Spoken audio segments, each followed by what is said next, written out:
अब हो गया है पुराना। मेरे 125 करोड़ हिंदुस्तानी भाइयों और बहनों, नया आएगा, डिंग डिंग डिंग डिंग डिंग, नया आएगा, डिंग डिंग डिंग डिंग डिंग।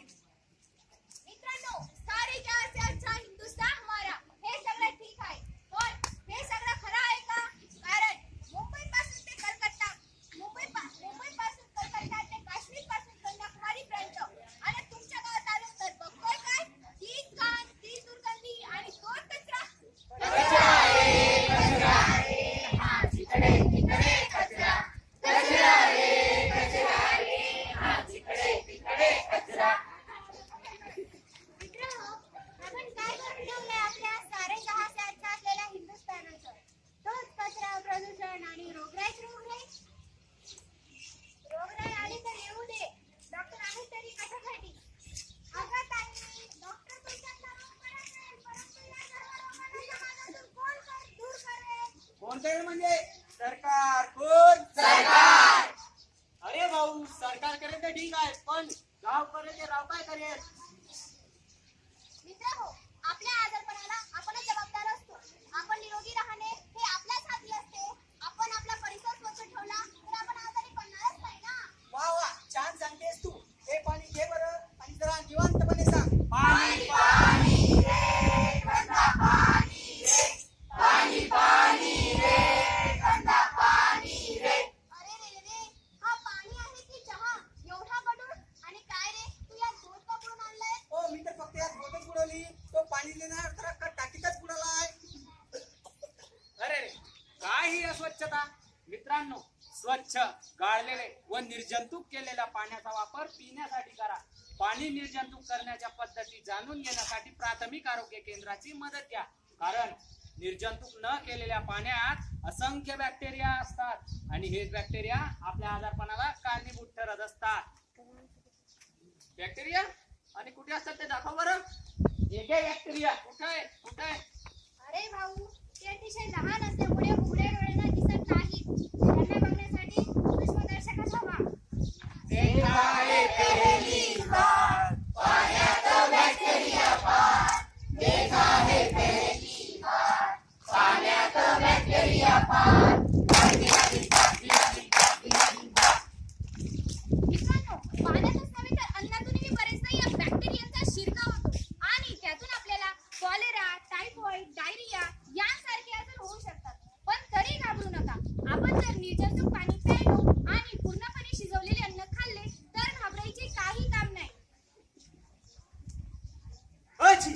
मारी मारी मारी, जोर से चिक मारी. दादा, तू शिंकताना तोंडावर हात रुमाल काय धरला? अगं ताई, शिंकांना नाकासमोर हातरुमाल धरल्याने हवेमार्फत पसरणारे रोग जसे टीबी, स्वाईन फ्लू व अन्य विषाणूजन्य आजार होऊ शकत नाहीत ना. म्हणूनच आपण वैयक्तिक स्वच्छतेबरोबरच सामाजिक स्वच्छताही केली पाहिजे. त्याचबरोबर आपण चांगल्या सवयी सुद्धा पाळल्या पाहिजेत. आणि हो, हात मात्र स्वच्छ धुतले पाहिजेत बरं का. हात धुताना वापरा साबण रे, हात धुताना वापरा साबण रे. येता जाता धुवा तुम्ही हात रे, येता जाता धुवा तुम्ही हात रे. सगळी स्वच्छ ही व्हावी, सगळी स्वच्छ ही व्हावी. आपल्या बॉडीची घाण रे, आपल्या बॉडीची घाण रे. बरं, तुम्ही सांगताय ते सगळं कराय. मी सगळी व्यवस्थित स्वच्छता ठेवते, तरी मला डेंगू झालाच का काय? आणि माझ्या बापाला चिकनगुन्या. येता जाता मी धुतो हातपाय, येता जाता मी धुतो हातपाय, तरी मला मलेरिया झालाच कसा काय?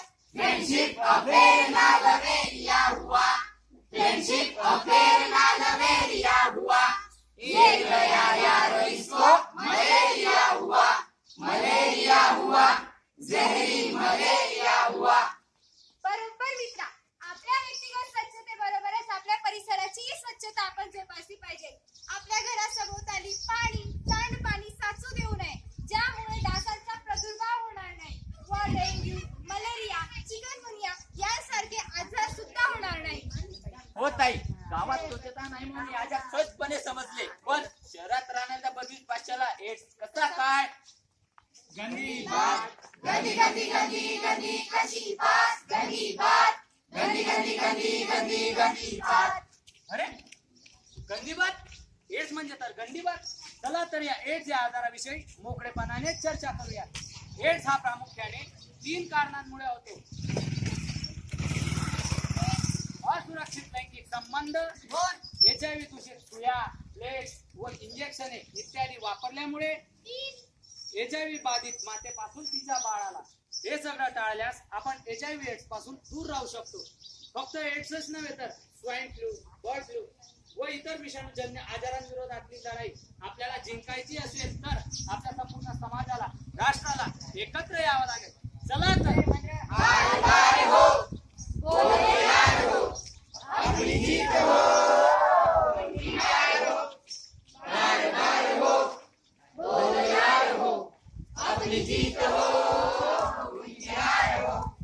ओ मित्रो, विविध आजार निर्माण करणाऱ्या जीवाणूंना हरवायचे असेल तर औषधोपचारांबरोबरच प्रतिबंधात्मक उपाय योजले पाहिजे.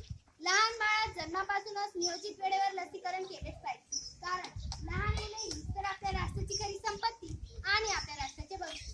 मित्रांनो, सुदृढ बालके, बलशाली तरुण व आरोग्यवान नागरिकच आपल्या देशाला महासत्ता बनवू शकतो.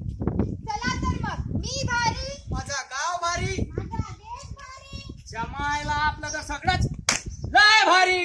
माऊली माऊली